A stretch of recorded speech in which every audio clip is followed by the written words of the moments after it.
4월 22일 금요일입니다. 오늘 새벽 우리에게 주시는 하나님의 말씀은 시편 142편 1절로 7절까지의 말씀입니다. 내가 소리내어 여호와께 부르짖으며 소리내어 여호와께 간구하는도다. 내가 내 원통함을 그의 앞에 토로하며 내 우환을 그의 앞에 진술하는도다. 내 영이 내 속에서 상할 때에도 주께서 내 길을 아셨나이다. 내가 가는 길에 그들이 나를 잡으려고 올무를 숨겼나이다. 오른쪽을 살펴보소서. 나를 아는 이도 없고 나의 피난처도 없고 내 영혼을 돌보는 이도 없나이다. 여호와여, 내가 주께 부르짖어 말하기를 주는 나의 피난처시요 살아있는 사람들의 땅에서 나의 분기시라 하였나이다. 나의 부르짖음을 들으소서. 나는 심히 비천하니이다. 나를 핍박하는 자들에게서 나를 건지소서.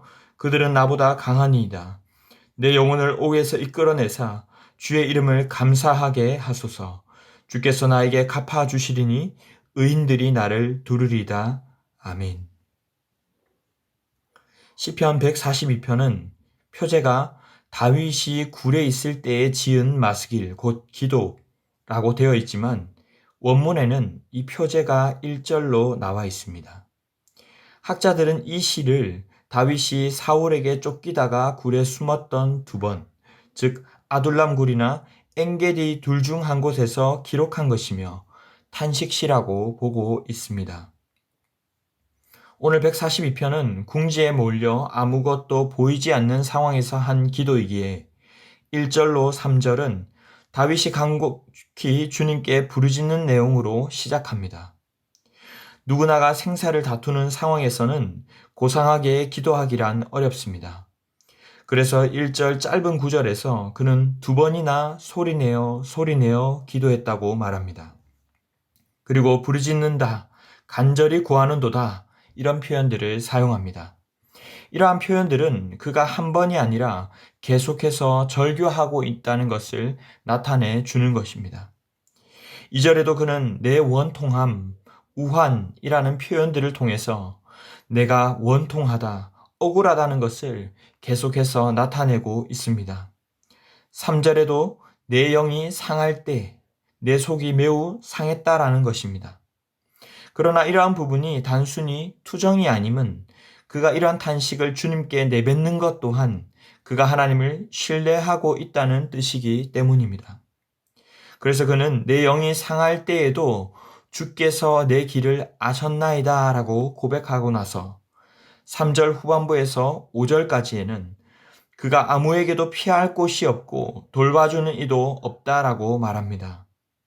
3절의 올무, 이 파흐는 새를 잡는 그물로서 자신이 다니는 길을 알고 사울이 세운 계략을 의미하는 표현이라 할 수 있습니다. 4절의 오른쪽을 살펴보소서의 이 오른쪽 우편은 성경에서 통상 힘과 권위를 의미합니다. 즉 내가 의지할 만한 나의 가장 강한 부분을 살펴보니 나는 아무것도 없더라는 것입니다. 6절에서도 고백하는 것처럼 그들은 아무 힘도 없는 나보다 강하다라는 것이죠. 그러나 기자는 오직 주님만이 나의 피난처요 분기시라고 또한 고백합니다.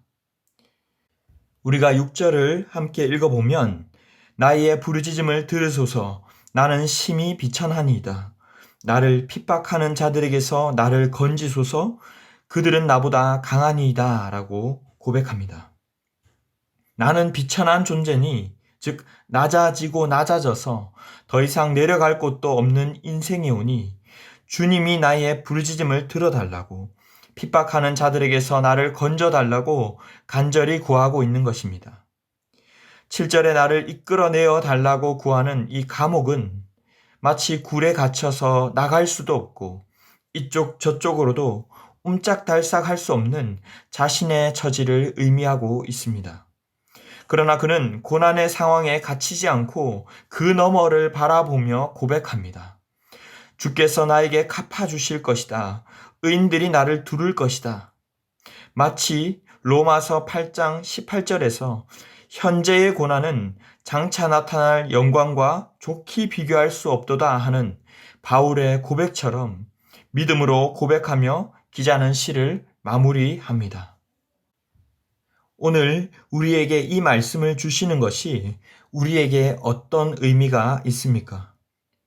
우리도 우리의 삶에서 이런 상황들이 찾아올 때가 있습니다. 정말이지 생각하면 눈물밖에 나지 않고 이렇게도 저렇게도 할 수 없는 절망적인 상황입니다. 사업이 어렵고 부모와 자녀 간에 또 부부와 여러 가족과의 문제로 나의 건강상의 문제로 다른 누군가에게 말도 하지 못하고 마치 이 세상에 나 혼자인 것처럼 외로운 그때에 우리는 누구에게 구할 것인가 하는 것입니다. 오직 주님만이 피난처요 우리의 영혼을 돌보아 주실 줄 믿습니다. 지금이 심히 비천하고 어려운 상황이지만 그 상황 속에서 건져내셔서 주께서 내게 갚아주실 그날을 바라보며 계속해서 구하며 나아가는 우리가 되기를 바랍니다. 아프고 힘든 일이 있다면 그저 마음 안에 깊이 묵혀두지 마시고 주님께 토해내시기 바랍니다. 소리내어 부르짖으시기 바랍니다. 주님께 우리의 마음을 내어놓을 때 주님이 들으시고 응답하실 줄 믿습니다. 말씀을 맺겠습니다. 사랑하는 성도 여러분, 상천하지에 주님밖에 없습니다. 우리의 도움은 오직 천지를 지으신 주님으로부터 오는 줄 믿으시기 바랍니다. 우리가 해야 할 것은 그 자리에 앉아 주님께 부르짖는 것, 주님께서 함께 하신다는 믿음을 주시고 또 소망을 보게 되는 줄로 믿습니다. 주께서 갚아주실 그날에 의인들이 나를 두르게 되는 그날을 사모함으로 나아가는 귀한 성도들이 되시기를 주님의 이름으로 축원합니다. 기도하겠습니다. 살아계신 하나님 아버지, 오늘도 새날을 주시고 주님 앞에 나와 말씀으로 하루를 시작하게 하시니 감사합니다. 그러나 말할 수 없는 곤고함과 어려움 가운데 있는 분들도 있는 줄로 믿습니다. 주님 불쌍히 여겨 주시옵소서. 오늘 다윗의 고백처럼 우리의 아픔을 묵혀서 그저 가지고 있지 말게 하시고 오히려 주님께 토설하고 부르짖음으로 우리의 아픔이 기도로 변하게 하여 주시옵소서. 그래서 장차 우리에게 갚아주실 소망의 날을 바라보며 고난의 시간을 잘 지날 수 있도록 우리에게 힘을 더하여 주시옵소서. 오늘도 우리와 함께 하시며 피난처요 우리의 분기시 되시는 예수님의 이름으로 기도하옵나이다. 아멘. 이 시간 함께 기도하실 때 주신 말씀을 붙들고 주간 기도 제목에 따라 모든 소그룹 모임을 위해 기도하겠습니다. 모든 다락방 모임, 전도회 모임이 예수 안에 한 가족으로 은혜 나누는 모임 되게 하시고 소외되는 영혼이 없도록 소그룹 순장님과 장로님을 위해서도 기도해 주시기 바랍니다. 특별히 지금은 무슬림을 위한 30일 기도 중에 있습니다.